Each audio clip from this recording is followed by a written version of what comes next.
সুপ্রিয় দর্শক বন্ধুরা, আসসালামু আলাইকুম। দূরে কাছে দেশে অথবা বাইরে থেকে প্রিয় বন্ধুরা, ঠিক এই মুহূর্তে যে যেখান থেকে বাস্তব জীবনের গল্প শোনার জন্য আমার সাথে জয়েন করেছেন, আমি আপন। আর যে আপন জীবনের গল্পের 1457তম পর্বে আপনাকে প্রতিদিনের মতো স্বাগতম জানাচ্ছি। বন্ধুগণ, আজ আমি আপনাকে শোনাবো বরিশালের ভাই মোহাম্মদ রোপন শেখের জীবনের কলিজা কাঁপানো চরম প্রতারণামূলক এক করুণ বাস্তব জীবন কাহিনী। বন্ধুরা, আজকের গল্পের টাইটেল দরবেশের রূপে ঘরে ঢুকে সর্বনাশ করলেন সৎ বোনের। এই গল্পটা শুনে আমার চিৎকার করে বলতে ইচ্ছে হচ্ছিল যে কেউ একজন বলেছিল এই পৃথিবীতে দোপায়া জাতির উপকার করতে নাই। খুব দুঃখ নিয়ে কথাটা বললাম। কেন বললাম, এই গল্পটা শুনলে আপনি বুঝতে পারবেন। এই গল্পটা মূলত বরিশালের প্রত্যন্ত এলাকার এক পারিবারিক চরম প্রতারণামূলক করুণ বাস্তব জীবনের গল্প। সবাই গল্পটা আমার মুখে শুনবেন এবং গল্প শেষে বরিশালের ভাই রোপন শেখকে আপনার মতো করে একটা মন্তব্য কমেন্ট বক্সে লিখবেন। ধন্যবাদ সবাইকে। সুপ্রিয় বন্ধুগণ, আসসালামু আলাইকুম। আমার নাম মোহাম্মদ রোপন শেখ। আমার বাড়ি বরিশাল বিভাগে। বন্ধুরা, আমি আমার জীবনের গল্পটা শুরু করার শুরুতে আপনাদেরকে আমার পরিবারের সম্বন্ধে জানিয়ে রাখি। আমার পরিবারে আমি আছি, আমার বাবা আছে, মা আছে, রয়েছে আমার দাদিমণি। বরিশাল বিভাগের অদূরের কোনো এক ছোট্ট অজপাড়া গায়ে আমাদের পরিবারটা ছিল এক উচ্চবিত্ত পরিবার। আমার কোনো ভাই বোন ছিল না। বাবা মায়ের একমাত্র সন্তান ছিলাম আমি। আর একটা কথা শুনলে আপনি অবাক হয়ে যাবেন, আমার বাবা ছিল আমাদের এলাকায় এক কথায় বলতে গেলে রাজা। কেননা আমাদের পুরো গ্রামবাসীর যে পরিমাণে জায়গা সম্পত্তি রয়েছে, আমার বাবার একাই তার থেকে অনেক বেশি জায়গা সম্পত্তি আছে। আমার বাবার আমাদের এলাকাতে বিঘায় বিঘায় সম্পত্তি। ছোটবেলা থেকে বাবা মায়ের অগাধ ভালোবাসায় আমার শৈশবের দিনগুলো বড় বেপরোয়াভাবেই কাটে। আমি ছোটবেলায় পড়াশোনা করতে পারিনি। আমার বাবার অনেক ইচ্ছা ছিল, বাবার একমাত্র সন্তান হিসাবে তিনি আমাকে মানুষের মতো মানুষ হিসাবে গড়ে তুলবে। কিন্তু পরিবারের এই আদর ভালোবাসায় আমি সম্পূর্ণ নষ্ট হয়ে যাই। আমি স্কুলে যাই না এবং স্কুলে গেলেও আমি ঠিকমতো পড়াশোনা করি না। আমার বাবা এই নিয়ে আমার মায়ের সঙ্গে খুব ঝগড়া করত। যদিও আমার বাবা অনেক বেশি ধন সম্পত্তির মালিক ছিলেন, কিন্তু তারপরেও আমার বাবার মাঝে ছিল না কোনো বিন্দু পরিমাণেরও অহংকার। আমার বাবা কখনো কোনো বিষয় নিয়ে কারোর সাথে অহংকার করতেন না। মাটির পাতিলায় খাইতেন আর মাটিতেই ঘুমোতেন। নম্র, ভদ্র এবং একরকম, এক কথায় মাটির মানুষ ছিলেন আমার বাবা। আমাদের এলাকাতে সবগুলো মানুষ আমার বাবাকে অনেক বেশি ভালোবাসতেন, কিন্তু আমার মা ছিল তার সম্পূর্ণ ব্যতিক্রমধর্মী। সন্ধ্যার সময় বাড়িতে ফকির আসলে আমার মা গরম হয়ে যেত। আমার বাবা কাউকে 2 টাকা 1 টাকা দান সরকার করলে আমার মা এটা স্বাভাবিকভাবে মেনে নিতে পারতো না। কারণে অকারণে প্রতি মুহূর্তে আমার বাবার সঙ্গে আমার মা ঝগড়া করত। কোনোভাবে আমার বাবাকে আমার মা সহ্য করতে পারতো না। আর এই দৃশ্যটা আমার জন্ম হবার পরপর, মানে আমি খুব ছোটোবেলা থেকেই দেখে আসছিলাম। কত রাত আমি এরকম দৃশ্য দেখেছি যে আমার মা আমার বাবার সঙ্গে ঝগড়া করে বাবাকে ঘর থেকে বের করে দিতে। মাঘ মাসের কনকনে শীতের মধ্যেও আমার মা আমার বাবাকে ঘর থেকে বের করে দিত। এত সম্পদশালী হওয়ার পরেও বউয়ের অত্যাচারে আমার বাবা রাতের পর রাত নদীর ঘাটে এখানে সেখানে কাটিয়ে দিত। এই জিনিসগুলো আমি খুব ছোটোবেলা থেকেই দেখতাম, কিন্তু আমার বাবা কখনোই কোনো বিষয় নিয়ে আমার মায়ের সঙ্গে ঝগড়া করতো না বা মাকে বলতো না যে তুমি এই কাজটা কেন করেছো। বাবা সবার কাছে মায়ের অনেক প্রশংসাই করতো। এরকম করতে করতে আমার বয়স তখন প্রায় 8 থেকে 9 বছরের কাছাকাছি। তো 8-9 বছরেও আমি কোনোভাবেই ভালো হই নাই। ওই 8-9 বছরে আমার একটা ঘটনা মনে আছে। 8-9 বছর হওয়ার পরে আমার মা একটা গরু পালছিল, শখ করে আমার আম্মা একটা গরু পালে। তো গরু পালার পরে আমার ওই আম্মার গরুর বাম পাটা, পিছনের বাম পাটা ভেঙে যায়। তো বাম পাটা ভেঙে যাওয়ার পরে আমার আম্মা আব্বাকে বলছিল, একটা কাজ করো, তুমি একটা ডাক্তার নিয়ে আসো গরুটা দেখানোর জন্য। তা আমার আব্বা তখন ডাক্তার নিয়ে আসছিল। ডাক্তার নিয়ে আসার পরে আমার আব্বা আর ডাক্তারে বসে বসে গল্প করতেছে। তো গরুটাকে করলো কি, বাঁশের সঙ্গে ওই যে পা ভেঙে গেছিলো, বাঁশ দিয়ে এভাবে বাইধা রাখছিল। তো আব্বা ওখানে গল্প করতেছে। এই সময় হলো কি, গরুটা ওই বাঁশটা কীভাবে জানি সাইড হয়ে গরুটা পড়ে গেছে। এটা আমার আব্বাও দেখে নেই, ওই লোকটাও দেখে নেই। তা আমার আম্মা কিন্তু গরুটাকে অনেক আদর করতো, অনেক ভালোবাসতো। এই দৃশ্যটা দেখা মাত্রই আমার আম্মা তখন ঘর থেকে দৌড়িয়ে এসে, আম্মুর হাতে ঝাড়ু ছিল, ঝাড়ু দিয়েই ওই লোকটার সামনেই, ডাক্তারটার সামনে আমার বাবার গায়ে একটা বাড়ি দিয়ে বসলো এবং বাড়ি দিয়ে বলতেছে, অলক্ষী বেটা, তুই দেখোস না যে গরুটা এভাবে পড়ে গেছে, এখানে বসে বসে গল্প করতেছিস। তো আমি ছোটোবেলা থেকে দেখে আসতাম যে আমার বাবা আমার মায়ের উপরে টর্চার করতো, মাকে মানে আমার মা আমার বাবার উপরে টর্চার করতো, অত্যাচার করতো। কিন্তু এরকম করুণ দৃশ্য আমি আর দেখি নাই যে একটা লোকের সামনে ঝাড়ু দিয়ে আমার বাবাকে এভাবে বাড়ি মারলো। এই প্রথম আমি আমার বাবার চোখে অজরে জল দেখেছিলাম। বাবা সেদিন খুব কান্না করলো এবং বিকেলবেলা বাবা রাগ করে বাড়ি থেকে বেরিয়ে গেল। আমার সামনে থেকে বাবা বেরিয়ে যাচ্ছে, আমি যদিও বাবাকে আটকানোর চেষ্টা করেছি কিন্তু আমার মা আমাকে আটকাতে দিল না। মানে মা জোর করে আমাকে ধরে রাখছে যে না, তোর বাবার তুই আটকাবি না, যে চলে যেতে চাচ্ছে তারা চলে যেতে দে। এবং সন্ধ্যার পরে আমার আব্বা তখন রাগ করে ব্যাগ টেক সব কিছু নিয়ে বাড়ি থেকে বেরিয়ে গেছে। তো আমরা হয়তো ভেবেছিলাম বাড়ি থেকে বেরিয়ে গেল, হয়তো 2-1 দিন পরে আমার আব্বা চলে আসবে। এরকম করে এর আগেও আমার আব্বা অনেকবার রাগ করে বাড়ি থেকে বেরিয়ে গেছিলো। আম্মুর সাথে রাগ করে এর আগে অনেকবার বেরিয়েছিল এবং কয়েকদিন থাইকা টাইকা আব্বা আবার বাড়িতে চলে আসতো। কিন্তু এবার আব্বা যখন বিদায় হলো, আব্বা আর বাড়ি ফিরে আসলো না। সবার মনে তখন একটাই প্রশ্ন জাগলো, কী ব্যাপার, আব্বা যে এবার আর ফিরে আসতেছে না। একটা সময় প্রায় সপ্তাহখানিক পেরিয়ে যাওয়ার পরে আমার মায়ের কপালও তখন চিন্তার ভাঁজ পড়ে গেল। আমার মাও তখন টেনশন করতে শুরু করলো, হায় আল্লাহ, লোকটা যে গেল আমার উপর রাগ করেই তো চলে গেছে, সে কি আর বাড়ি ফিরবে নাকি ফিরবে না। আমার আম্মাও তখন খুব টেনশন করতেছিল। একটা পর্যায়ে আমরা তখন আব্বাকে খোঁজার জন্য বেরিয়ে পড়লাম। এইখানে সেখানে বিভিন্ন জায়গায় আমরা আব্বাকে খুঁজে বেড়াচ্ছি, কিন্তু কোথাও আব্বার কোনো ছোঁয়া পাওয়া যাচ্ছে না। আমরা এই জায়গায় ওই জায়গায় অনেক জায়গায় লোক পাঠালাম, কিন্তু আব্বাকে কেউ আর খুঁজে পায় না। দেখতে দেখতে 10 দিন, 15 দিন, 20 দিন এবং 1 মাস কেটে গেল। 1 মাসের পরে আমার আম্মাও তখন দিশেহারা হয়ে গেল আব্বার জন্য।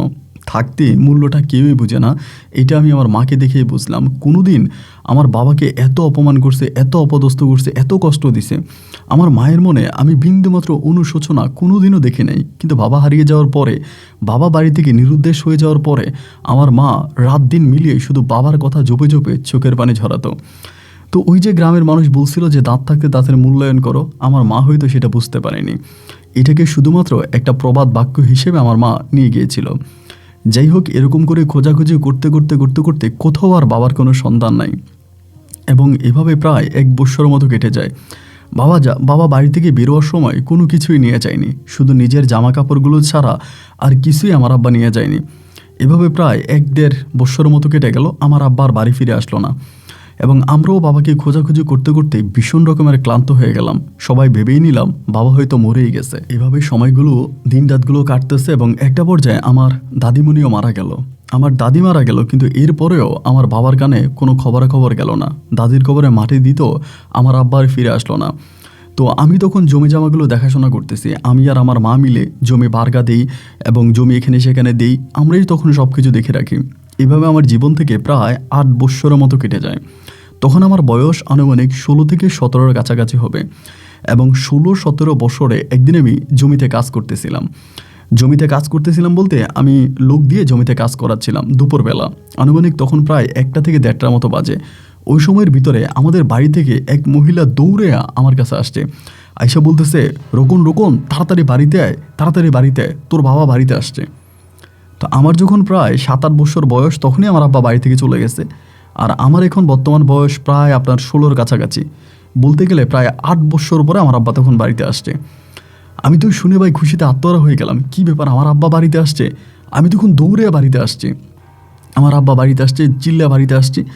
এবং বাড়িতে আসার পরে উঠানের মধ্যে দেখি যে আমার আব্বা বসে আছে এবং আমার আব্বার সাথে 2টা মেয়ে দাঁড়ায় আছে, মানে 2টা মহিলা দাঁড়ায় আছে এবং 2টাই বোরকা পরিহিত অবস্থায়।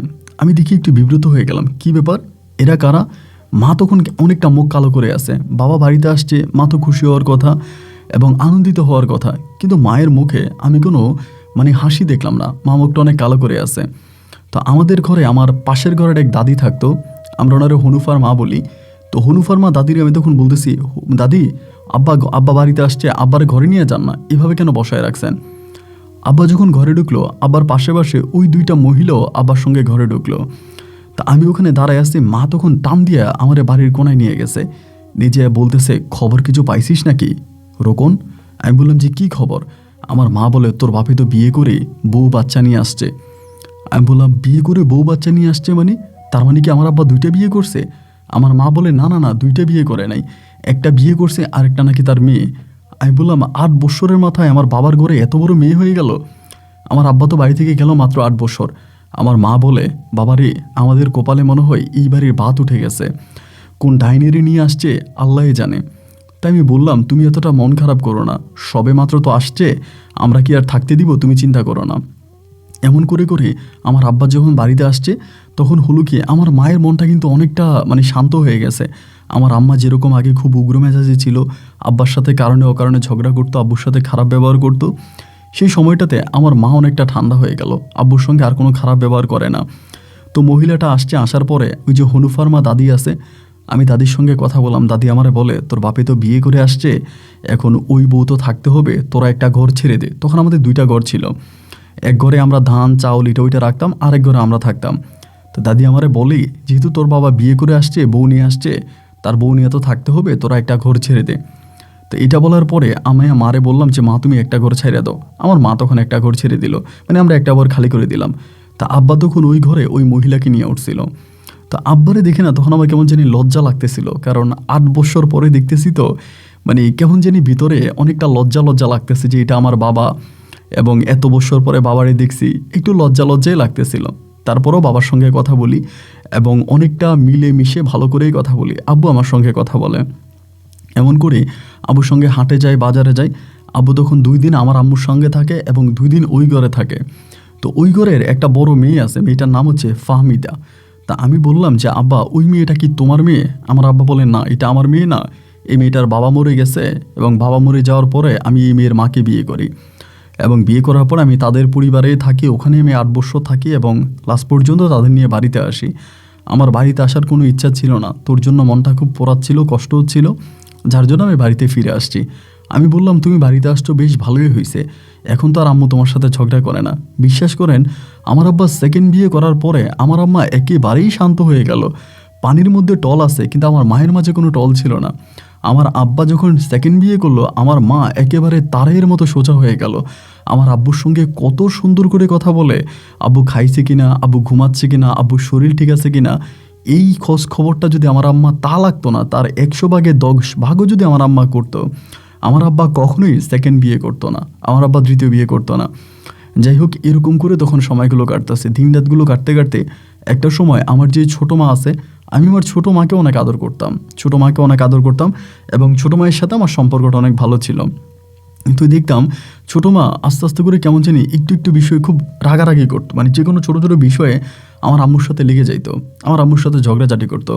তা আমার আম্মা ওই সময়তে এতটা ভালো হয়ে যায়, আমার আম্মা এক কথায় বলতে গেলে আমাদের গ্রামের মধ্যে সবচেয়ে খারাপ মহিলা ছিল, তার সন্তান হিসাবে আমি বলে যাই, সবচেয়ে খারাপ মহিলা ছিল। কিন্তু আমার আব্বা যখন 8 বছর পরে সেকেন্ড বিয়ে করে বউ নিয়ে বাড়িতে আসে, ওই সময়টাতে আমার আম্মা একেবারে ভালো হয়ে যায়।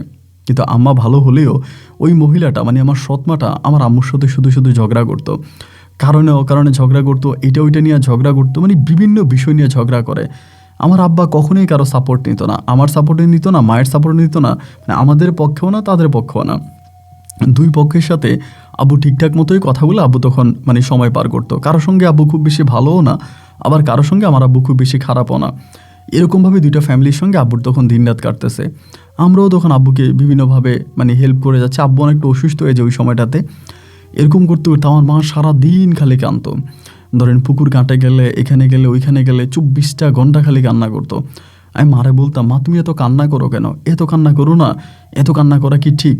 সব কিছু ঠিক হয়ে যাবে। আব্বা হয়তো এখন খারাপই করছে বা যাই হোক যেটাই করছে, আব্বা তো এখন ভালো আছে, তা তুমি এখন কান্নাকাটি করো না। কিন্তু কেন জানি আমার আম্মা সারাক্ষণে কান্না করতো, যেখানেই যাইতো সেখানেই কান্না করতো, কান্না ছাড়া আমার আম্মার আর কোনো কিছুই ছিল না। এইভাবে দিন আর রাতগুলো কাটতেছে, আমিও পরিবারের মাঝে পড়ে আছি। এমন করতে করতে আমার তখন আমাদের গ্রামেরই একটা মেয়ের সঙ্গে একটা সম্পর্ক ছিল, এটা আমি আমার গল্পের মাঝে ভুলেই গিয়েছিলাম। মেয়েটার নাম ছিল সাথী আক্তার, এবং এই মেয়েটাও দেখতে শুনতে খুব একটা ভালো ছিল, যে কিনা আমার বয়সের থেকেও প্রায় 1 বছরের ছোট ছিল। তো আমার মাও কিন্তু এই বিষয়টা জানতো। তো সাথীর তখন এদিক সেদিক থেকে বিয়ের ঘর আসা, বিয়ের ঘর আসতেছিল। আমি তখন আমার মাকে বিষয়টা জানাইলাম যে মা এমন এমন ঘটনা, ওর তো এদিক সেদিক থেকে বিয়ের ঘর আসতেছে, তা ওর তো আমার পছন্দ হয়, আমি ওর বিয়ে করতে চাই। আমার আম্মারে বললাম আর কি। আমার আম্মাও কিন্তু ওর সাথে সম্পর্কের বিষয়টা জানতো। আমার মা তখন আমার আব্বাকে বিষয়টা জানাইলো যে এমন এমন ঘটনা, রোপণ তো এরকম বিয়ে করতে চায় আমাকে মেয়েরে, তুমি কি বলো? তো ওই সাথীর বাবা আসলে খুব বেশি একটা উন্নত মানুষ ছিল না আর কি। আমার আব্বুর সাথে সাথীর আব্বুর সম্পর্কটা খুব বেশি একটা ভালো না। তো এখন বলতে গেলে আমার আব্বু তখন আমার মাকে ডিরেক্টলি মানা করলো যে না, আমি ওই বাড়ির মেয়েরে বিয়ে করায় আনবো না আমার বাড়িতে, ওনাদের সাথে আমাদের সম্পর্ক ভালো না। আব্বু মুখের উপরে মানা করে দিল। তখন আমার মা বলতেছে যে ছেলে পছন্দ করছে, অনেক দিন ধরে মেয়ের সাথে সম্পর্ক আছে, এখন মেয়ের এদিক সেদিক থেকে বিয়ের ঘর আসতেছে, তা তুমি একটু যাও না। আমার আব্বা তখন এক কথা দুই কথা আমার আম্মার উপরে রেগে গেল, এই একটা বিষয় নিয়ে খুবভাবে রেগে গেল। এবং রেগে যাওয়ার পর আমার আব্বা তখন বললো যে না, এই বিষয়ে আমি কোনো রকমের সাহায্য করতে পারবো না। আমার মা তখন আব্বুর সাপোর্ট না নিয়ে পুরোপুরি আমার সাপোর্ট নিল। আমার সাপোর্ট নিয়ে আমার আম্মু তখন সাথীর আব্বু আম্মুর সাথে কথা বলে, এবং সাথীর আব্বু আম্মুর সাথে কথা বলার পরে তারা তখন বলে যে ঠিক আছে, যদি রোপণের বাপ রাজি না হয় তাও সমস্যা নেই, আপনি যেহেতু আসছেন আমরা বিয়ে দিব। পরে সম্পূর্ণ আমার আব্বাকে না বলেই আমি তখন একরকম করে একটা কোড ম্যারেজ করে ফেলি। কোডে গিয়ে আমি তখন সাথীকে বিয়ে করি, এবং সাথীকে বিয়ে করে আমি সাথীকে বাড়িতে আনি। এটাই মনে হয় আমাদের জীবনের সবচেয়ে বড় কাল হয়ে দাঁড়িয়েছে। সাথীকে বিয়ে করি যেদিন আমি সাথীকে বাড়িতে আনি, সাথীকে বাড়িতে আনার 2 থেকে 3 দিন পরে ঘটলো এক ঘটনা। আমার আব্বার আমাদের ঘরে আসে না। আগে তো আমাদের ঘরে আসতো, আমাদের ঘরে 2 রাত থাকতো, ওই ঘরে 2 রাত থাকতো, এভাবে মিলে থাকতো। কিন্তু সাথীকে বিয়ে করার পরে আমার আব্বা টোটালি আমাদের ঘরে আসা বন্ধ করে দিয়েছে। আব্বা একই কথা বলতেছে যে আমি এই ঘরে আর যাব না, আমার এই ঘরে যাওয়ার কোনোই প্রয়োজন নাই। টোটালি আব্বার আমাদের ঘরে আসতেছে না। তো আমার আম্মা বলে এটা কী ধরনের কথা বলতেছেন আপনি, আপনি আসবেন না কেন? আমার আব্বা তখন বলে তোমরা আমার কথা অমান্য করছো, আমার কথা অমান্য করে তোমরা এরকমভাবে বিয়ে করাই দিছো আমার ছেলেরে, না আমি এটাতে আসবো না। আমি আব্বার হাতে ধরে পায়ে ধরে অনুরোধ করে যে আব্বা আপনি আসেন, আমি বিয়ে করে ফেলছি, তো আব্বা আপনি মাফ করে দেন। না, আমার আব্বা আসবেই না। তা আমার আব্বা তখন আর আসে না। পরে আমার আম্মা করে কি মাঝে মাঝে রান্নাবান্না করে নিয়ে ওই আমার সৎ মায়েরে দেয় যে এটা রান্না করছি রোপণের বাপেরে দিয়ে খাওয়ার জন্য, ওইটা তখন দিত। এরকম করতে করতে কিছুটা দিন কাটার পরে আমার মা খুব অসুস্থ হয়ে যায়। এতটাই অসুস্থ হয়ে যায় যা বলার মতো না। হঠাৎ করে আম্মু অসুস্থ হয়ে যায়, এবং আম্মু অসুস্থ হয়ে যাওয়ার পরে আমার আব্বা কিন্তু আম্মুর কোনোই খোঁজ খবর নিচ্ছে না, না আম্মুকে কোনো টাকা পয়সা দিচ্ছে, না আম্মুকে ডাক্তার দেখানোর কথা বলতেছে। কোনো বিষয়ে আমাদের ফ্যামিলি নিয়ে আমার আব্বার আর কোনো মাথা ব্যথা নাই। আমরা খাইছি কি খাই নাই, আমরা কোথায় আছি কেমন আছি, আমার আব্বা আমাদের কোনোই খবর নেয় না। আম্মা তখন অসুস্থ হয়ে গেল, আমি আর সাথী দুজনেই মিলে তখন আম্মার সেবা যত্ন করতেছি। আম্মাকে ডাক্তার দেখাইতেছি, কবিরাজ দেখাইতেছি, কোনোভাবে কোনো কাজ হয় না। একটা পর্যায়ে আমার আম্মা পুরোপুরিভাবে বিছনায় পড়ে যায়। তো আমার আম্মার আসলে কি হয়েছিল এটা কেউই বলতে পারে না, কেউই আসলে বলতে পারে না আমার আম্মুর কী হয়েছিল। আম্মু বিছনায় পড়ে যায়, এবং 3 মাস পর্যন্ত আম্মু বিছনায় ঘোরাঘুরি করে, এবং 3 মাস পরে আমার আম্মু ইন্তেকাল করে। আমার আম্মু 3 মাস পরে মারা যায়। অবাক করা বিষয় হচ্ছে আমার আম্মা মারা যাওয়ার পরেও আমার বাবা আমার মায়ের মরা মুখটা পর্যন্ত দেখতে আসে নাই। তো সে সময় গ্রামবাসী সবাই আমার মায়েরে বলতো, হাই রে তোর জামাইরে তুই কত কষ্ট দিছিস, কত কষ্ট তুই জামাইরে দিছিস, আজকে তোর এই জামাই তোর মরা মুখটা দেখতে পর্যন্ত আসছে না। আমার আব্বারে সবাই বলল যে আপনার বউ মারা গেছে, আপনি আসেন ওরে দেখেন, আপনার বড় বউ দেখতে আসেন। আমার আব্বা বলল যে না, আমি ওরে দেখব না, ও তো আমার কাছে অনেক আগেই মরে গেছে, আমি ওর চেহারা দেখতে চাই না। আমার বিয়েটার আগেও যদি মোটামুটি আব্বু একটু ভালোই ছিল, কিন্তু আমার বিয়ে করার পরেই আমার আব্বু পরিপূর্ণভাবে পাল্টে গেল। আমার আব্বু আসলোই না।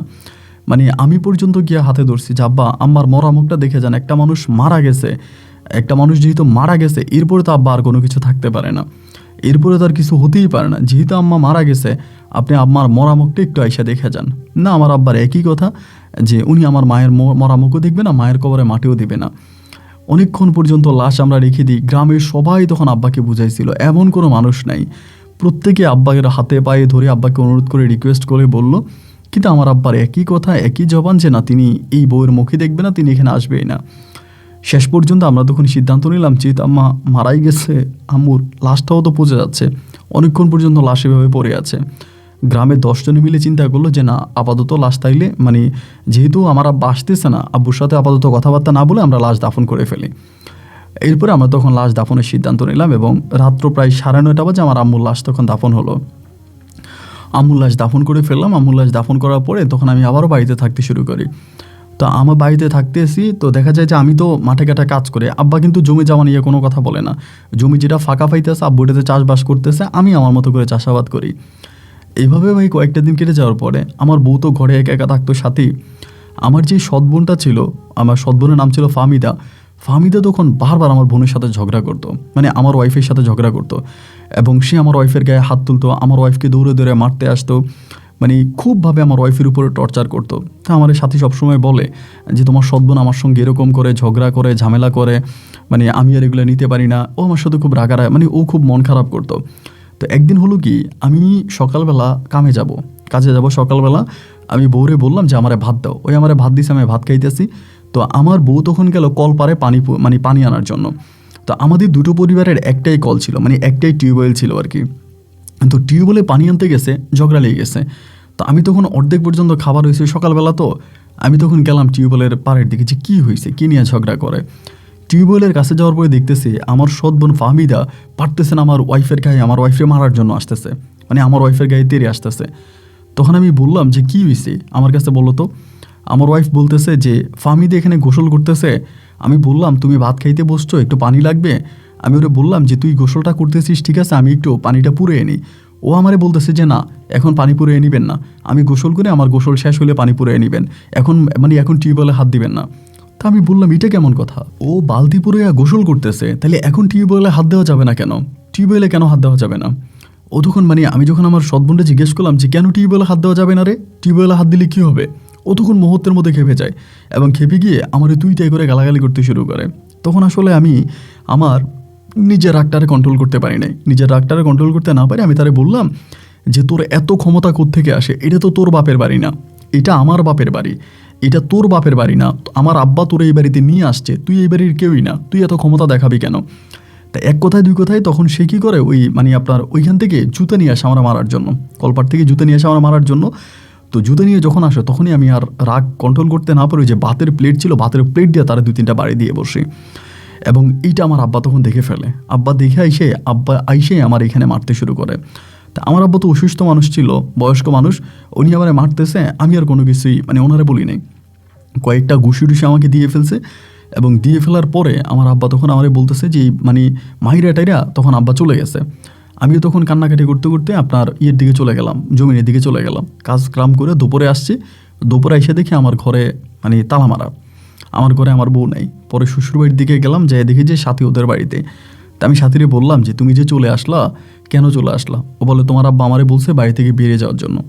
যে আমার আব্বা বলছে? বলে হ্যাঁ, তোমার আব্বা আমার ধাক্কায় বের করে ঘরের মধ্যে তালা মেরে দিছে।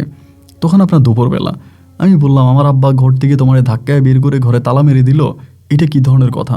ও বলে তোমারও তো মারছে, তোমারে কি কম মারছে? আমি বললাম আচ্ছা ঠিক আছে। পরে ও তো ওই ঘরে রয়ে গেল, আমার শ্বশুরবাড়িতে রইল। এবার আমি বাবার কাছে আসলাম, বাবার কাছে এসে বললাম যে বাবা, আপনি যে ঘরের মধ্যে তালাটা মাইরা দিলেন, আমার বউরে বাইর করে দিলেন, কাজটা কি ঠিক করলেন? আমার আব্বা তখন ডিরেক্টলি আমারে বলতেছে যে তুই বাড়ি থেকে বেরিয়ে যা, তুই বাড়ি থেকে বেরিয়ে যা এবং এই বাড়িতে তুই থাকবি না, এই বাড়িতে তুই থাকতে পারবি না। আমি বললাম এই বাড়িতে আমি থাকতে পারবো না মানে আমি কি এই বাড়ির সন্তান না? আমার বাবা বলে না, তুই আমার সন্তান না, তোর মা তোর অন্য কোথাও থেকে পেটে ধরে আনছে, তুই আমার সন্তান না। আমি বললাম বাবা, আজকে এত বছর পরে আমি যে আপনার সন্তান, আপনি এটাকে অস্বীকার করতেছেন, আপনি কেন এরকমটা করতেছেন? আমার আব্বা বলে তুই আমার মেয়ের গায়ে হাত তুললি কেন? আমি বললাম আমি আপনার মেয়ের গায়ে হাত তুলছি, তো আপনিও তো আমার গায়ে হাত তুলছেন, আপনি কি আমার মারেন নাই? উনি বলে যে না, তোরে আরও মারা দরকার ছিল, তোর গায়ে আরও হাত তোলা দরকার ছিল। তাই আমি বললাম ঠিক আছে মারেন, আমার গায়ে যদি আপনি কম হাত তুলে থাকেন, যদি মনে হয়েছে আমাকে আরও মারা উচিত, তা আপনি আসেন আমারে আরও মারেন। কিন্তু আপনি এটা কী করলেন? আমার বউরে মাহিরা ঘর থেকে বের করে দিয়ে আপনি ঘরে তালা মেরে দিলেন। আব্বা আমার বলে আমি তালা মারছি, আরও মারবো, তুইও বাড়ি থেকে বেরো, তুই আমার বাড়িতে থাকতে পারবি না। তো দেখেন আমার সৎমা কিন্তু সাথেই বসে আছে, আমার সৎ বোন তারাও বসে আছে, তারা একটাবারের জন্য আমার আব্বারে কিছু বলতেছে না। আব্বা যে কথাগুলো বলতেছে আমার আব্বারে তারা কিছুই বলে না, আব্বুর সঙ্গে কথাই বলে না।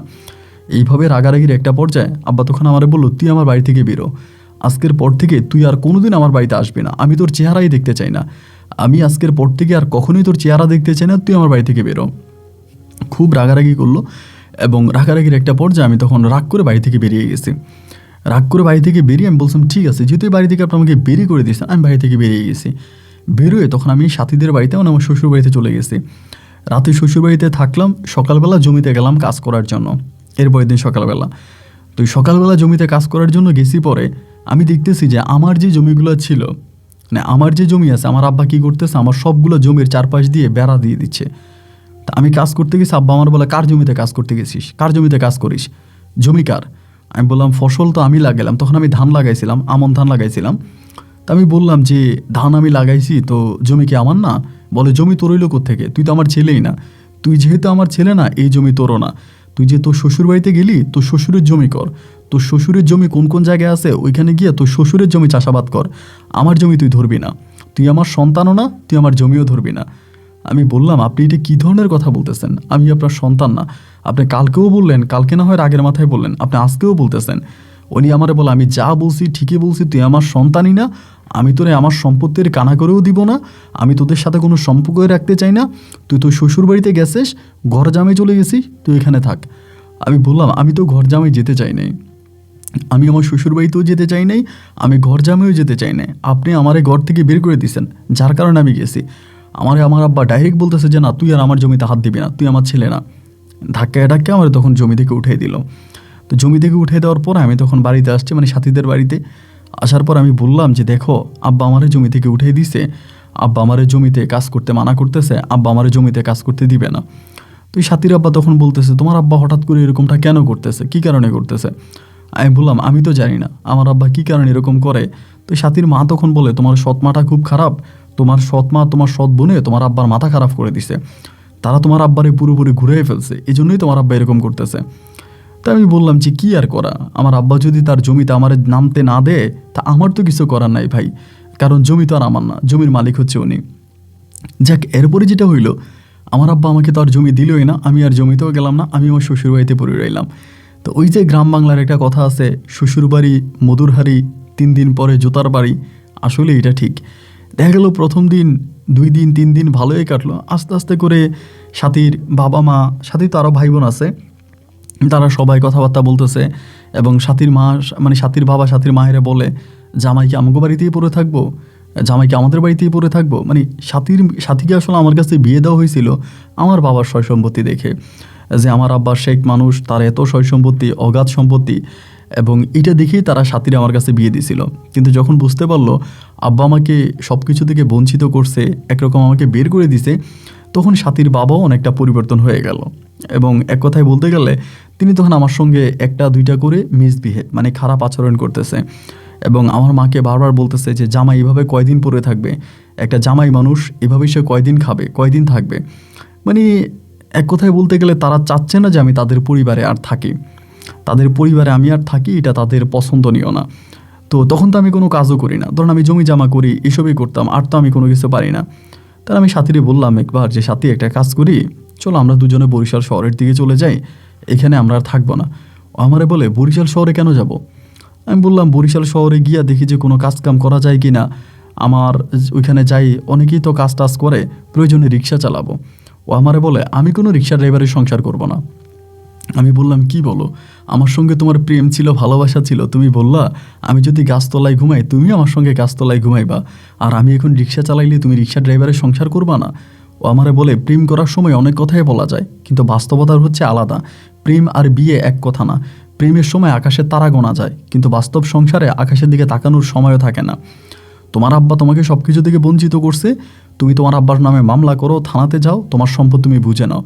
আমি বললাম, আমার আব্বা তো এখনো মারা যায়নি, আমি থানাতে যাব, মামলা করব, এবং আমি এখন কি করব, এগুলো তো আমি করতে পারবো না। ও বলে, যেমনি পারো তুমি এটা করো। এইভাবে আরও 2 দিন কাটলো।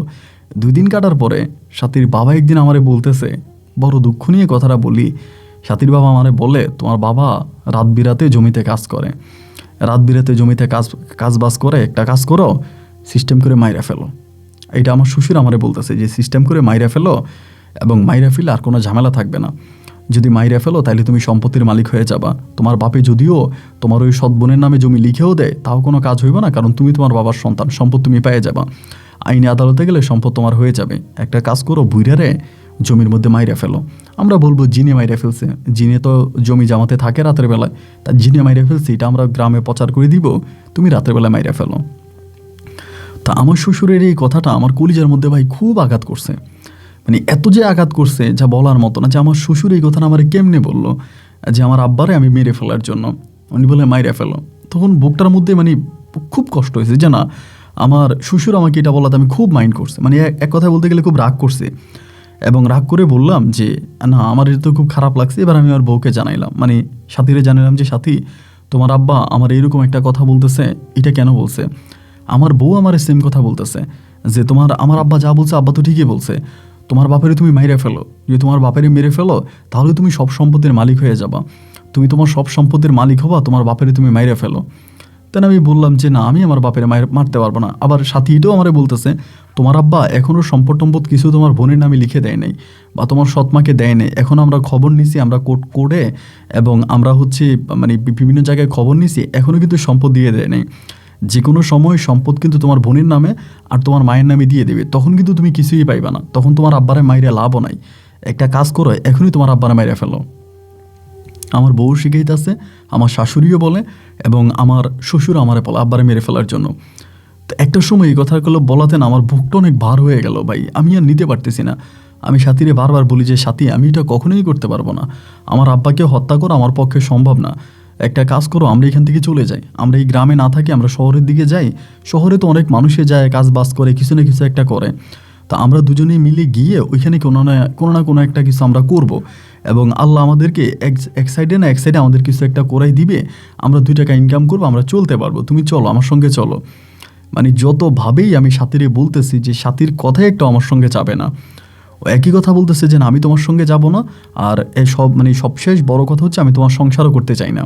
মানে এবার সে ডিরেক্টলি বলেই ফেললো যে সে আমার সংসারও করতে চায় না। আমি বললাম তুমি এমনটা কেন করতেছ, আমার সংসার করবা না? মানে না, সে আমার সংসারই করবে না। আমারে বলতেছে যে আমি প্রয়োজনে তোমার মতো একটা অমানুষের সংসারই করব না, আমার মতো একটা অমানুষের সংসারও করবে না। তো ভাই একটা পর্যায়ে দেখা গেলো যে দুজনের অবস্থা এরকমই হয়ে গেল যে মানে সাপে আর বেজির মতো, সারাক্ষণ ঝগড়াঝাটি। একদিন রাতের বেলায় আমি ওর একটা ধমক মারছি, মানে একই ঘরের মধ্যে একটা ধমক মারছি। ওর বাপে ওই রুম থেকে দৌড়ে এসে আইসে আমারে বলতেছে, এই বেটা তুই আমার বাড়ি থেকে বাইরো, আমার বাড়ি থেকে তুই বাইরো। আমি বললাম যে আব্বা এটা আপনি কী বলেন? বলে বাইরো তুই আমার বাড়ি থেকে বেটা, আমার বাড়িতে থাকোস, আমার বাড়িতে খাস, আবার আমার মেয়েরে ধমক মারস। আমি বললাম আমি তো ধমক দিই নাই। বলে তুই বাইরো, আমার বাড়ি থেকে বাইরো। আমার শ্বশুর তখন আমার একরকম কলারে ধইরা বাড়ি থেকে বের করে দিছে, মানে একদম কলারে ধরে বাড়ি থেকে বের করে দিছে। দেওয়ার পরে আমি তখন মানে এত কষ্ট পাইছি, মানে এই রাতের বেলায় আমি তখন মায়ের কবরে গেছি। মায়ের কবরে কাছে গিয়া মায়ের কবরে মার কবরটারে জড়াই ধরে চিৎকার করে কান্না করতেছি। তখন ভাই বুকটা অনেক ভার হয়ে গেছে যে আমার সঙ্গে এরকম ঘটনাটা কেন ঘটলো। মানে শ্বশুর আমারে মায়ের ঘর থেকে বের করে দিল, মায়ের কবরে গেছে, মায়ের কবরে সারাটা রাত কান্না করছে। কান্না করে সকালবেলা আমি এক কাপড়ে, মানে আমার কাছে জামা কাপড় যা আছে ওই এক কাপড়ে ঘর থেকে বেরিয়ে গেছি। বেরিয়ে বাজারে একজনের কাছে কিছু টাকা পাইতাম, মানে ধার পাইতাম, ধারের টাকাটা তার কাছ থেকে নেই। তারা কোনো কিছু বলি না, আমারে বলে তোর চোখগুলো এরকম লাল হয়ে আছে কেন রে, তোর কী হয়েছে? আমি বললাম না রে ভাই, কিছুই হয় নাই, শরীরটা ভালো লাগতেছে না। তো ওর কাছ থেকে ধারের টাকা নিয়ে আমি তখন বরিশাল শহরে চলে যাই। বরিশাল শহরে যাওয়ার পরে ওইখানে তখন কাজের সন্ধান করতেছি, আমি তেমন কোনো কাজ পাই না। মানে আমার আসলে কেউ চিনেও না, পরিচয়ও না, আর কি আমার কাজ দিবে বলেন? তো তেমন কোনো কাজও পাই না। তো এমন করতে তখন বরিশাল বাস স্ট্যান্ডের মধ্যে আমি একটা ছোটোখাটো কাজ পাইছি। সে কাজের নামটা আপনাকে নাই বলি, এটা খুবই ছোটো একটা কাজ। তো ওই কাজটা তখন করতাম, কইরা 20 দিন 25 দিন মানে মোটামুটি কাজ করতাম, ভালো লাগতো। এরকম করতে একদিন হলো কি, আমি ওই কাজটা করতেছি, একজন দিনী ভাই, মানে এরা হচ্ছে আপনার তাবলিগ জমাত করে মনে হয়, তাবলিগের একটা ভাই আইসা আমার বলতেছে, ভাই কাজটা পরে করেন, আগে আইসা নামাজটা পড়েন জোহরের সময়। তো আমি তখন বললাম যে আচ্ছা ঠিক আছে চলেন। আমি তখন কাজটা বন্ধ করে এসে নামাজ পড়ছি। নামাজ পড়ার পরে তারা দুপুরে রান্নাবান্না করতেছে মসজিদের সামনে, আমি তাদের সঙ্গে গিয়ে ওখানে বসছি। বৈশা তাদেরকে ওই যে পাতিল টাতিল এটা ওইটা এনে দিচ্ছি। তখন কিন্তু আমি এবার দাঁড়িয়ে রাখছি, আমার মুখে দাঁড়িয়ে আছে। তো সেখানকার একটা ভাই আমারে বলতেছে, ভাই আপনি এখানে কী কাজ করেন? আমি বললাম ভাই বাস স্ট্যান্ডে এই কাজ করি। পরে আমারে বলে, আমাদের সঙ্গে চিল্লায় যাবেন নাকি? আমরা 21 দিনের 30 দিনের 2 মাসে এরকম চিল্লায় যাই, তাবলিগ জমাত করে, যাবেন আমাদের সঙ্গে? আমি বললাম এটা তো খুব ভালো, তো আপনারা যদি আমার নিয়ে যান তাহলে আমরা যাব। পরে বলে আপনি কিন্তু পোশাক আশাক পাল্টাইতে হবে, এই সমস্ত পোশাক আশাকে হবে না। তো উনি আমার যেমনি বললো তেমনি আমি তখন আমার পোশাক পরিবর্তন করলাম এবং পোশাক পরিবর্তন করে আমি তাদের সঙ্গে তখন তাবলিগে গেলাম। এবং প্রথমে আমি একটা মসজিদে গেলাম, ওই মসজিদে আমরা প্রায় 3 দিন পর্যন্ত ছিলাম। 3 দিন থাকার পরে এরপর আমি আরেকটা মসজিদে গেলাম, গেছি, এরকম প্রায় 3টা 4টা 5টা মসজিদে গেছি। তো এরকম বিভিন্ন মসজিদে থাকতাম। একদিন হলো কি, একটা মসজিদে কাজ করতেছিলাম, মানে একটা মসজিদে আমরা গেছি, এটা বরিশাল সদর থেকে অনেক দূরে, একেবারে খুবই প্রত্যন্ত একটা এলাকা, মানে একেবারে নিম্নবিত্ত একটা এলাকা। সেই এলাকার একটা ভাঙা মসজিদে, হিসাব করতে গেলে মসজিদটা ভাঙাই, ওই ভাঙা মসজিদে আমরা তখন দিন প্রচারের উদ্দেশ্যে গিয়েছিলাম। মানুষকে ইসলামের দাওয়াত দেওয়ার জন্য আমরা তখন ওই মসজিদে যাই। এবং সেই মসজিদে যাওয়ার পরে আমরা তখন হচ্ছে মসজিদটা পরিদর্শন করি, মসজিদে ঘুরি। এবং রাতের বেলায় মানে সবাই তখন শুইছে, আমিও তখন শুইছি, মসজিদটা ভাঙা ছিল। ওই রাতের বেলায় আমি তখন আমার মায়ের স্বপ্ন দেখছি, আমার বাপের স্বপ্ন দেখছি। আমার বাপের স্বপ্ন দেখছি, আমার বাপের স্বপ্ন দেখে আমার খুব কষ্ট হইতেছে, মানে আমার বুকটা মানে ফাইটে যাইতেছে। তো হঠাৎ করে ঘুমটা তখন ভেঙে গেল। ঘুমটা ভেঙে যাওয়ার পরে আমি তখন বসছি, বৈশা বৈশা কান্না করতেছি। তো আমার পাশে তো দিনী ভাইয়েরা আছে, এরা তো ঘুমাইতে আছে। তো বৈশা বৈশা কান্না করতে করতে চিন্তা করতেছি, মানে খুব কষ্ট হইতেছে ভিতরে, মানে বুকের ভিতরটা মনে হয় ছিঁড়ে যাইতেছে। তো চিন্তা করলাম এতটা কষ্ট হইতেছে, একটা কাজ করি যাই, এখানে যে আমি কান্না করতেছি তাদের ঘুমে তো সমস্যা হবে, তারা তো ঘুম থেকে উঠে যাবে। তো আমি একটা কাজ করি, আমি এখান থেকে উঠে যাই। তো এখান থেকে উঠে আমি তখন একটা আপনার পুকুর পাড়ে গেছিলাম, মানে এই মসজিদটার পাশে একটা পুকুর আছে, পুকুরের ঘাট আছে। ঘাটটাও কিন্তু আপনার ওই মানে কাঠ দিয়ে করা আর কি, গাছ দিয়ে, সুপারি গাছ দিয়ে, তারপরে নারকেল গাছ দিয়ে করা, ওইরকম মানে ভালো কোনো ঘাটও না। তো ঘাটের মধ্যে গিয়ে ওই ঘাটের ওখানে গিয়ে বসে আছে, তখন রাত আনুমানিক প্রায় 2টা কি 2:30টার মতো বাজে, এরকমই হবে সম্ভবত। তাই আমি ওখানে বসে বসে কান্না করতেছি। হঠাৎ করে আমার কাছে মনে হলো কে জানি আমারে বলতেছে পিছন থেকে, কাইন্দা লাভ কি, আসল ঘটনা তো জানোস না, যে কাইন্দা লাভ কি, আসল ঘটনা তো জানোস না। এটা বলার পরে আমি একটু মানে অবাক হয়ে গেলাম, কি ব্যাপার, কে বলে, মানে কথা বলে কে? তো পিছনের দিকে তাকালাম, পিছনে তাকে দেখি যে কেউ নাই। তো সামনের দিকে তাকে, তাও দেখে যে কেউ নাই। পরে আমি বললাম কে, তাও কোনো কথা বলে না। এবং হঠাৎ করে তাকে দেখতেছি যে পানি নড়তেছে, মানে পানিগুলো নড়তেছে, মানে পানির একটা শব্দ হয় না, পানির ওই শব্দ হইতেছে, মনে হয় কে জানি উজু করতেছে। একটা মানুষ উজু করলে যেরকম একটা পানির একটা সব শব্দ হয়, এইরকম একটা শব্দ হইতেছে। তো শব্দ হওয়ার পরে আমি কিন্তু কোনো ভয় পাই না, মানে ভিতরে কোনো ভয় কাজ করে নাই, কারণ আমার জীবনে তো আদি অন্ত কোনো কিছুই নেই, মানে কোনো ভয় কাজ করে নাই। তা আমি বললাম যে কে, যখন কথা বলে না তখন আমি চলে যাওয়ার পরে চলে যাচ্ছি, আর হঠাৎ করে পিছনের দিকে একটু ফিরে তাকাইলাম, মানে যাই যেতে পিছনের দিকে ফিরে তাকাইলাম, দেখি ঘাটকুল থেকে একটা লোকে বসে অজু করতেছে, পায়জামা পাঞ্জাবি পরা, মাথার মধ্যে পাগড়ি আপে অজু করতেছে। তো লোকটাকে দিকে আমি তখন এখানে দাঁড়াইলাম, দাঁড়ানোর পরে লোকটা তখন অজু করলো, অজু করে আমার দিকে আসতেছে। খুবই সুন্দর চেহারার একটা লোক, এক কথায় বলতে গেলে একজন সাধারণ মানুষ।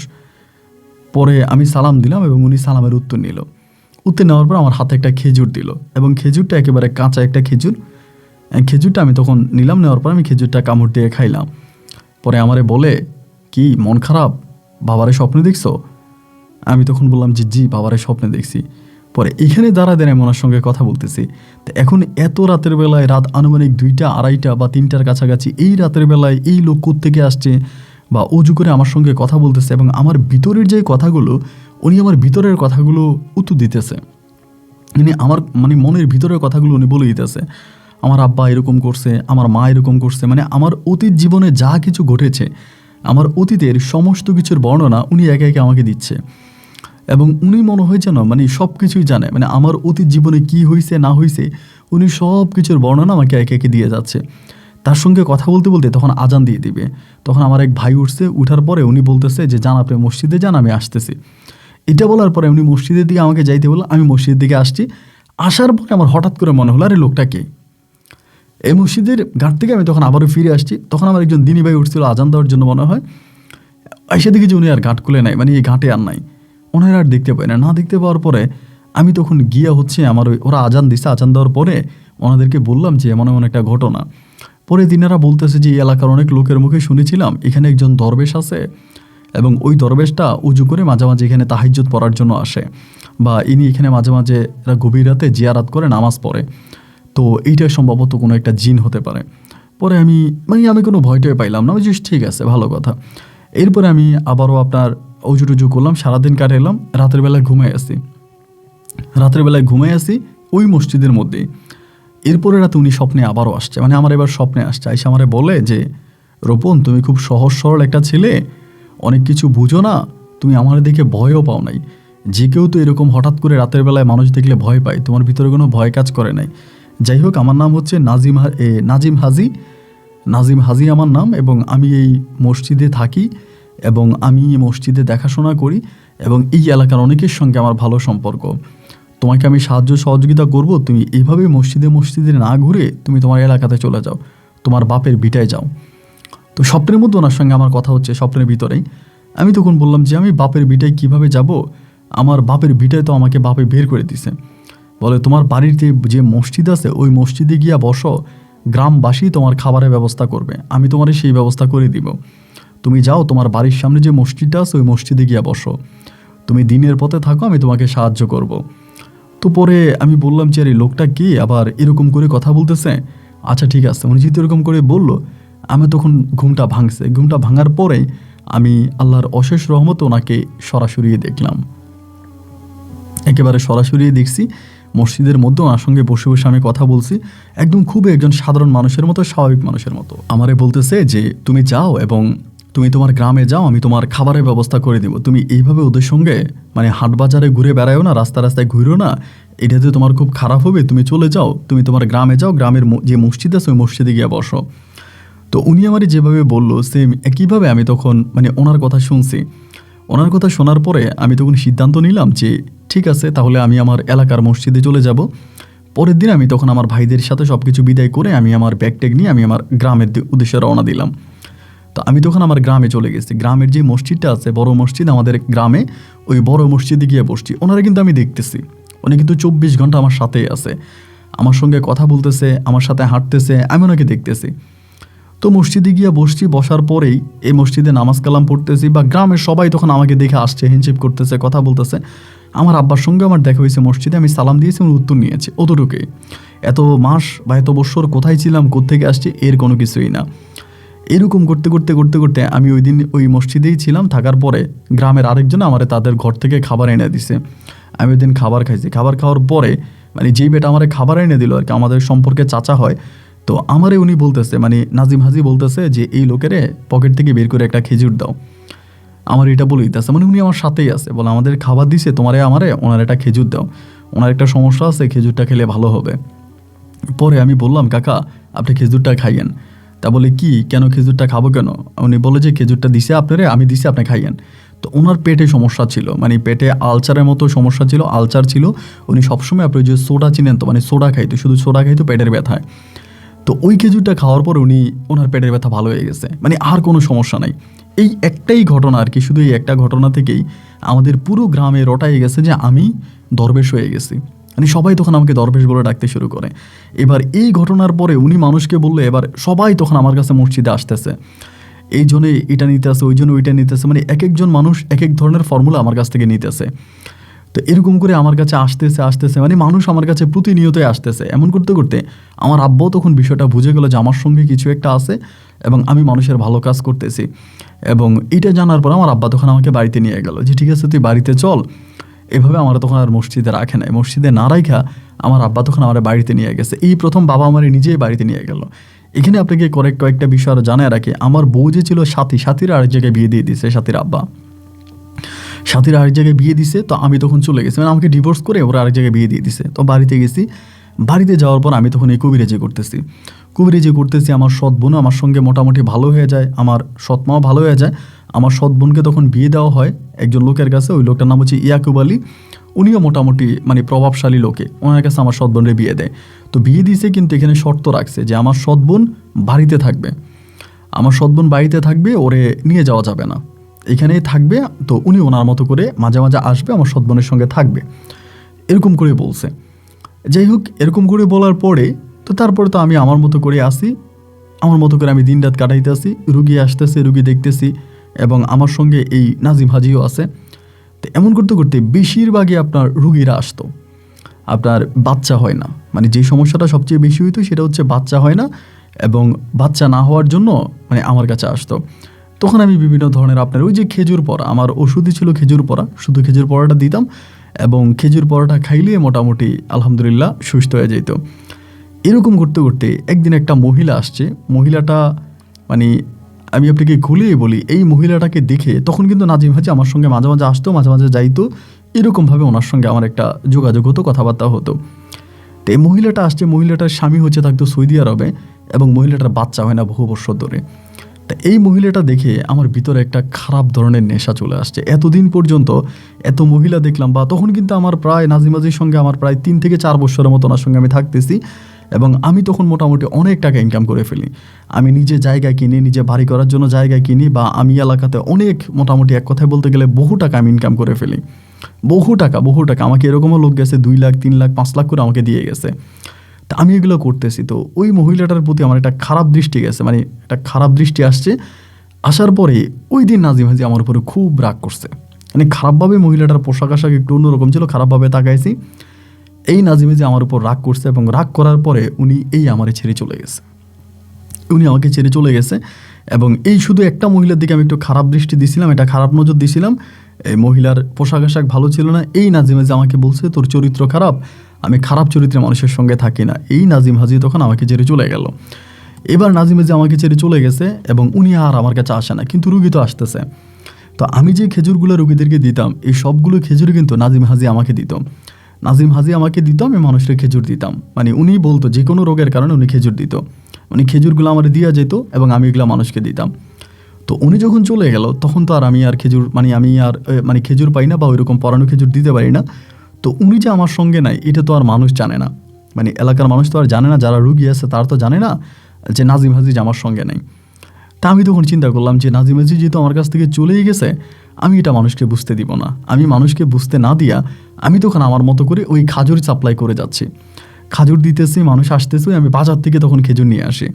আগে তো নাজিম হাজি আমাকে দিত, এবার আমি বাজার থেকে খেজুর আনতেছি, মানুষের যে কোনো সমস্যার কারণে খেজুর দিতেছি। তা এই করতে করতে ওই যে মহিলাটার দিকে একটা খারাপ নজর দিছিলাম, দেওয়ার পরে মহিলা নাজিম হাজি আমার কাছ থেকে চলে গেছে। ওই মহিলাটার উপর আমার তখন একটা ক্ষোভ রয়ে গেছে। তখন কিন্তু ভাই আমার কোনো কিছুর অভাব নেই। আমি বাবার কাছ থেকেও অনেক জায়গায় সম্পত্তি কিনি, এবং রাস্তার পাশে, বাজারে, এখানে সেখানে বিভিন্ন জায়গায় আমি জায়গায় সম্পত্তি কিনি, প্রচুর জায়গা কিনে ফেলে আমি। মানে এক কথায় বলতে গেলে আমি আর কোনো জায়গায় সম্পত্তি কোনো কিছুই বাদ রাখি নাই। এইরকম করতে করতে হঠাৎ করে একদিন আমার আব্বা মারা গেল। তো আমার আব্বা আমার সঙ্গে অনেক ভালো আচরণ করতো, ভালো ব্যবহার করতো, আমার সঙ্গে খুবই ভালো ছিল। এবার আব্বা এর মাঝে আরেকটা কাজ করে ফেলছে, এটা আমি পরে আব্বা মৃত্যুর পরে জানতে পারি, আগে জানি নাই। আমার আব্বা, আমি যখন বাড়ি থেকে চলে গেছিলাম, আমার আব্বা তখন আমার সৎ বোনটার নামে আর আমার মায়ের নামে, আমার ওই সৎ মায়ের নামে তার সমস্ত জায়গায় সম্পত্তি লিখে দিয়ে দেয়, ওনাদেরকে লিখে দিয়ে দেয়, আমার নামে কিছুই দেয় নাই। এটা আব্বা জীবিত থাকা অবস্থা আমি জানতাম না, আর জেনেও আমার কোনো সমস্যা নাই, কারণ আমি এগুলো কিছুই চাই না, আমার এই সমস্ত কোনো কিছুরই প্রয়োজন নাই। আব্বার জায়গায় সম্পত্তি, আব্বার টাকা পয়সা, এগুলো কিছুই আমার লাগবে না, আমার কোনো কিছু লাগবে না, কারণ আমি নিজেও অনেক টাকা ইনকাম করছি। তো এটা জানতে পারি, তো আমার সৎ বোনে সব কিছু নিয়ে যায়, আমার সৎ মা নিয়ে যায়, আমারে কোনো কিছুই দেয় না। আব্বু মারা গেল, এবং আব্বুকে তখন আমরা দাফন কাফন করছি। তো আমার সৎ মা সৎ বোন আমার সঙ্গে মাঝে মাঝে কথা বলে, অতটা কিন্তু ভালো সম্পর্ক আমার সঙ্গে না। তো ওই যে প্রবাসী মহিলাটার উপর আমার একটা খারাপ নজর গেল, আমি মহিলার সঙ্গে খারাপ কাজ করছি, তখন কিন্তু নাজিম হাজি আর আমার লগে নাই। সবাই জানে উনি আমার সঙ্গে আসতে, কিন্তু আসলে আদত উনি আমার সঙ্গে ছিল না। এই মহিলাটার সঙ্গে খারাপ কাজ করলাম, এবং এরপর থেকে আমার ভিতরে এই খারাপ জিনিসটা জাগতে শুরু হলো। যে কোনো মহিলার বাচ্চা হয় না, এবং বাচ্চা না হওয়ার জন্য আসলে আমি তাদেরকে একরকম, এক কথায় বলতে গেলে আপনার এই খেজুরের ভিতরে আমি তাদেরকে ঘুমের ওষুধ একরকম মিক্স করে দিতাম, আমার কাছে খাওয়াইতাম, এবং তাদের মানে অচেতন আমি তাদেরকে করে ফেলতাম। যাই হোক, এটার বিস্তারিত নাই বলি, এই ধরনের কাজ আমি তখন করতাম, মানে অসংখ্য নারীদের সঙ্গে আমি এই ধরনের কাজে জড়িয়ে পড়ি। তো মানুষ আমাকে টাকা দিত, হয়তো কারো বাচ্চা হইতো, কারো হইতো না, এবং বাচ্চা হওয়ার ব্যবস্থা আমিই করে দিতাম, এবং আমি গ্যারান্টি দিয়ে বলতাম যে বাচ্চা হবে, মানে 100% গ্যারান্টি দিব, যদি আমার ফর্মুলাতে চলে তাহলে বাচ্চা হবে। কারণ বেশিরভাগ ক্ষেত্রে দেখা যায় যে পুরুষের সমস্যার কারণে নারীদের সন্তান হয় না। অনেক সময় অনেক প্রবাসী ভাইয়েরা বিদেশে থাকে বহু বছর ধরে, 3 বছর 4 বছর 5 বছর, স্ত্রীদের কাছে আসে না, তখন স্ত্রীরা বিভিন্ন ধরনের মেডিসিন খায়, ওষুধ খায়, এবং সেখান থেকে তাদের ওই যে বাচ্চা হওয়ার যে ফর্মুলাটা আসলে নষ্ট হয়ে যায়। তো আমি তখন ওই বিষয়ের উপরে কাজ করতাম, এবং এরকম করতে করতে একটা পর্যায়ে আমার যেই সৎবোন আছে, আমার সৎবোনেরও বিয়ে হয়েছে, বহু বছর হয়েছে, তারও কোনো বাচ্চা কাচ্চা হয় না, মানে আমার সৎবোন ফাহমিদার, ওরও কোনো বাচ্চা কাচ্চা হয় না। তো বাচ্চা কাচ্চা না হওয়ার পর আমার সৎ মা তখন একদিন আইসা আমারে ধরে বলতেছে, রোপণ তুমি তো অনেক মানুষেরই চিকিৎসা করো, অনেক মানুষই বিভিন্ন ধরনের সমস্যায় পড়ে আসে, তুমি তাদের চিকিৎসা করো, আমার মেয়েটার তো বাচ্চা কাচ্চা হয় না, আমি কোনো নায়নাত করে মুখ দেখি না, তো যদি আমার মেয়েটারে একটু মানে তুমি ওষুধ দিতা বা খেজুর পড়া দিতা, ওর যদি বাচ্চা হইতো। পরে আমি বললাম, আমি তো বাইরের মানুষের অনেক চিকিৎসা করি, কিন্তু আপনারা তো কোনোদিন আমার কাছে আসেন নাই, কখনোই আমার কাছে আসেন নাই, তো ঠিক আছে যেহেতু আপনারা আসছেন তাহলে কোনো সমস্যা না, আমি এটার চিকিৎসা করব। তা একে তো এমনি আমার সৎবোন ফাহমিদের উপর আমার একটা মানে ব্যক্তিগতভাবে একটা রাগ রয়ে গেছে, একটা ক্ষোভ রয়ে গেছে, যে ও আমার সঙ্গে চিটিং করছে, বা ও আমার বাবার সম্পদ নিয়ে গেছে, ওর কারণে আমি আমার বউরে হারাইলাম, আমার বউ সাথী ওর কারণেই চলে গেছে, আমার বউরে মারছে, এরপরে তো আমার আব্বা আমাকে বাড়ি থেকে বের করে দিল। তো ওর উপরে কিন্তু আমার একটা ব্যক্তিগত ক্ষোভ রয়ে গেছে, এবং ওই ব্যক্তিগত ক্ষোভের ক্রোশ ধরে আমি তখন ওর আসলে ক্ষতি না, আমি একটা কথা বলতে গেলে ক্ষতিই করি নাই, ওই চিকিৎসা দিছিলাম, আমার ওই খারাপ চিকিৎসাটাই দিছিলাম। এবং এইভাবে খারাপ চিকিৎসা 1 দিন 2 দিন 3 দিন ওর সঙ্গে খারাপ চিকিৎসা দিতে দিতে একটা সময় ও গর্ভবতী হয়। ওর জামাই কিন্তু মাঝে মাঝে ওর কাছে আসতো, ধরেন সপ্তাহে 2 দিন 3 দিন, আবার ওনার এলাকাতে ব্যবসা বাণিজ্য আছে, উনি আইসা থাকতে পারতো না, হয়তো আসে রাত্রে থাকতো, সকালবেলা চলে যেত। তো আর আমি ওরে ওই যে আপনার যেটা বলে যে এই খেজুর পরা দিয়ে আমি ওর সঙ্গে খারাপ কাজ করতাম, ওই আমার বৈঠকখানা যেখানে অন্য মহিলাদের সঙ্গে তো ওর সঙ্গেও হতো। এইরকম করতে করতে ভাই ও তখন গর্ভবতী হয়, এবং গর্ভবতী হলে পরে আমার সৎমা তখন 3টা গরু, কালো 3টা গরু জবাই দিয়ে, বিশাল বিশালের 3টা গরু জবাই দিয়ে এলাকার সব মানুষকে তখন আমার সৎমা দাওয়াত দিয়ে খাওয়ায়, যে ওনার মানে নাতি এই মানে ওনার মেয়ে হচ্ছে গর্ভবতী হয়েছে, সবাই উনি দাওয়াত দিয়ে খাওয়ায়। সেই দাওয়াতে আমি উপস্থিত ছিলাম। এমন করে চলতে চলতে আমার সৎ বোনের ঘরে তখন একটা মেয়ে হয়, ফাহমিদার ঘরে তখন একটা মেয়ে হয়। এবং মেয়ে হবার পরে আমি আপনাকে কি বলবো, আমি মাঝে মাঝে ওর ঘরেও যাইতাম, মেয়েটা হওয়ার পরে আমি ওর ঘরে যাইতাম, এবং ওর ঘরে গিয়ে আমি ওকে বিভিন্ন ধরনের মানে করে আমি ওর সঙ্গে খারাপ কাজ করতাম, কিন্তু এগুলো বুঝতে পারতো না। বেশিরভাগ আমি যে মেডিসিনটা ব্যবহার করতাম, ওই মেডিসিনটা ব্যবহার করে আমি ওই ধরনের সম্পর্কে যাইতাম। তা এইরকম করে 1 দিন 2 দিন 3 দিন করে আমি তো এই কাজগুলো করিয়ে যাচ্ছি, ক্রমাগত করিয়ে যাচ্ছি। এমন করতে করতে একটা সময় আমার টাকা পয়সা হইলো, ধন সম্পদ হইলো, সবই হইলো, আমার ভিতর তখন কেমন জানি এই জিনিসটার উপরে একটা চলে আসছে, অনীহা চলে আসছে, যে না, আমি এই খারাপ কাজটা আর করবো না। এই যে বিভিন্ন নারীদের সঙ্গে খারাপ কাজ করতেছি, তাদের সন্তান হওয়ার ব্যবস্থা করতেছি, এইটা আমি করব না, এইটা আমি ছেড়ে দিব। এবং আস্তে আস্তে করে আমি কবিরাজিটা ছেড়ে দিচ্ছি, মানে রুগী আসুক আমি রুগীরে অ্যাকসেপ্ট করি না, গ্রহণ করি না, রুগীরে আমি রাখি না। এরকম করে 1 দিন 2 দিন 3 দিন 4 দিন করে আমি আস্তে আস্তে করে আমার কাছ থেকে রুগী আমি রিলিজ করাই দিতেছি। আমার কাছে তারপরেও প্রচুর মহিলারা, দিনকে দিন রাতকে রাত মহিলারা এসে বসে থাকতো। আমি তখন আস্তে আস্তে করে বিদায় করতেছি, যে না, আমি এগুলো আর করবো না, আমি ভালো হয়ে গেছি। তো আমি ভালো হয়ে গেছি, আমি তখন জায়গায় সম্পত্তি আমার আসতে ওইগুলো দেখাশোনা করে, আমার হাটের উপরে বাজারে আপনার দোকান দিছি, দোকান ভাড়া দিছি, এরপরে আবার এখানে বিল্ডিং উঠাইছি, বিল্ডিং ভাড়া পাইতেছি, আমি সব কিছু মিলিয়ে চলতেছি, আমার এইসব করার দরকার নেই। তো এইভাবে 1 দিন 2 দিন 3 দিন 4 দিন সময়গুলো কাটতে কাটতে একটা সময় হলো কি, আমি জানি না যে এটা কিভাবে শুরু হইলো। আমার যে বোনের জামাই আছে, মানে ফাহমিদের যে জামাই আছে ইয়াকুব আলী তখন করলো কি, মানে ফাহমিদারে মানে ডাউট করে বসলো, ওই যে সন্তানটা হয়েছে, মেয়েটা হয়েছে, ওই মেয়েটা মানে ওনার না, মানে এরকম একটা ডাউট করে বসছে। মানে হঠাৎ করে তাদের পারিবারিকভাবে ঝামেলা, মানে কী নিয়ে বসছে তা তো আর আমি জানি না। এবার আমারে তখন ডাকাইছে, আমার এই সৎমা আমারে ডাকাইছে, আমি তখন বাজারেই থাকি, আর ওই কবিরাজি আমি তখন টোটালি ছেড়ে দিছি, আমি আর কবিরাজি করি না, মানে পুরোপুরি ছেড়ে দিছি। আমার কিন্তু এরকম কোনো রেকর্ড নাই যে আমি কারোর সঙ্গে ধরা খেয়েছি, এবং ধরা খাওয়ার পর আমি কবিরাজি ছাড়ছি, আমি কিন্তু কোনো ধরা টরা খাই নাই, আমি এমনি ওটা ছেড়ে দিয়েছি। পরে আমার সৎমা আমারে ঢাকাইলো, ঘরের মধ্যে ঢাকায় বলতেছে যে ইকবাল তো, আর ইয়াকুব তো এরকম করে বলতেছে, ইয়াকুব তো অস্বীকার করতেছে, ইয়াকুব আমারে ডাইরেক্ট বলতেছে, আমার মেয়েরে বলতেছে এটা নাকি ওর সন্তান না, ও নাকি কেমনে নিয়ে পরীক্ষা করছে, পরীক্ষা নাকি ধরা খাইছে, এটা ওর সন্তান না। তো এরপরে ইয়াকুব ভাই যখন আসে, মানে ওটা আমার বোন জামাই, তো উনি যখন আসার পর আমি বললাম যে দেখেন, আপনি তো ভুল বুঝতেছেন, আমি তো এরকম নাজিম হাজির মাধ্যমে, ওই বেটা তুই একটা ভণ্ড, আমারে বলে ওই ঘরের মধ্যে, ওই বেটা তুই একটা ভণ্ড, তুই একটা চিটার, তুই কেমনে বাচ্চা দিছস আমি জানি না, তুই অমুক মহিলা আমারে বলছে, তমুক মহিলা আমারে বলছে, তুই বিভিন্ন মহিলার সঙ্গে খারাপ কাজ করতি, তুই নিজে মহিলাদের পেটে বাচ্চা দিতি, আমি অমুক গ্রামের অমুক মহিলার সঙ্গে কথা বলছি, সেই মহিলা বুঝতে পারছে তুই তার সঙ্গে খারাপ কাজ করছিস, এবং ফলে ওই মহিলা গর্ভবতী হয়েছে। মহিলা গর্ভবতী হওয়ার পরও তোর বাচ্চা মহিলা নেয়, মহিলা ওই বাচ্চা নষ্ট করে ফেলছে। আমার কাছে আরও রেকর্ড আছে, তুই অনেক মহিলার পেটে ওরকম বাচ্চা দিছিস, কিন্তু তুই একটা ভুয়া ভণ্ড, তুই আমার বউয়েরও এটা করছিস। আমি তখন চুপ হয়ে গেলাম, কিরে আমার যেই ঘুমর আছে, আমার ঘুমর তো ফাঁস হয়ে গেছে। আমি তখন বললাম দেখেন, আপনি এটা ভুল বুঝতেছেন। উনি বলে ঠিক আছে, তুই যদি এতই ফেরাস্ত হয়ে থাকিস, তাহলে চল, আমি তোর সঙ্গে আমার যে মেয়ে হয়েছে ওই মেয়ে ডিএনএ টেস্ট করাবো, ডিএনএ পরীক্ষা করাবো, যদি তোর সঙ্গে ডিএনএ মিলে যায় তাহলে কি করবি। আমি তখন ভয় পেয়ে গেলাম যে আমার সঙ্গে যদি ডিএনএ করতে যায় তাহলে তো 100% আমার সঙ্গে ডিএনএ মিলে যাবে। আমি তখন বললাম, ওই মেয়ে, আপনি চিটিং করতেছেন, আপনি বাটপারি করতেছেন, আপনি চিটারি করতেছেন, আপনি এটা উল্টাপাল্টা কথা বলতেছেন, আপনি আমার বোনের সাথে সংসার করা লাগবে না। আমার সৎমাও তখন আমার সাপোর্টে চলে আসছে, আইসা বলতেছে এই রোপণ যা বলছে তাই, দরকার নাই তোমার মতো লম্পট লোকে আমার মেয়ের সঙ্গে সংসার করারই দরকার নাই, ওরে ছেড়ে দাও। এই কথা বলার পরে আমার সৎমাও তখন আমার সাপোর্টে, আমার ওই বোনজামাই ইয়াকুব তখন চলে গেছে এখান থেকে রাগ করে যাওয়ার পরে আমি আমার সৎমানে বললাম যে ওরে আর ওর সংসার করাইন না, এই লোকটা খারাপ, আমার সৎ বোনে আপনি অন্য কোথাও বিয়ে দিয়ে দেন। তখন কিন্তু আমার সৎমার সঙ্গে আমার সম্পর্ক একেবারে মানে আম দুধের মতো। মানে চিনির মতো সম্পর্ক। আমি ওনাদের এখানে যাচ্ছি, খাওয়া দাওয়া করতেছি, আমার সৎমা আমার তখন বাড়িতেই নিয়ে আসে যে না তুই আমার বাড়িতে থাক, তুই আমার বড় ছেলে, তুই আমার বাড়িতে থাকবি। তখন আমি বাড়িতে ঘরে থাকতেছি, ওনার বাড়িতে থাকতেছি, এবং ওনার মেয়ের তখন আমি বললাম যে বিয়ে দিয়ে দেন, একটা ভালো ঘর যদি পান, একটা ভালো ঘর পাইলে বিয়ে দিয়ে দেন। তো আমার সৎমা বলে বিয়ে দিব, সমস্যা নাই, বিয়ে দিব, একটা ভালো ঘর পাইলে বিয়ে দিয়ে দিব। এই করতে করতে একদিন আমার ওই সৎমায়ের বাড়িতে তার দুঃসম্পর্কের এক বোনের মেয়ে, নাম হচ্ছে রোকসানা, ওই রোকসানা নামের এক মেয়ে তাদের ওই বাড়িতে বেড়াইতে আসে।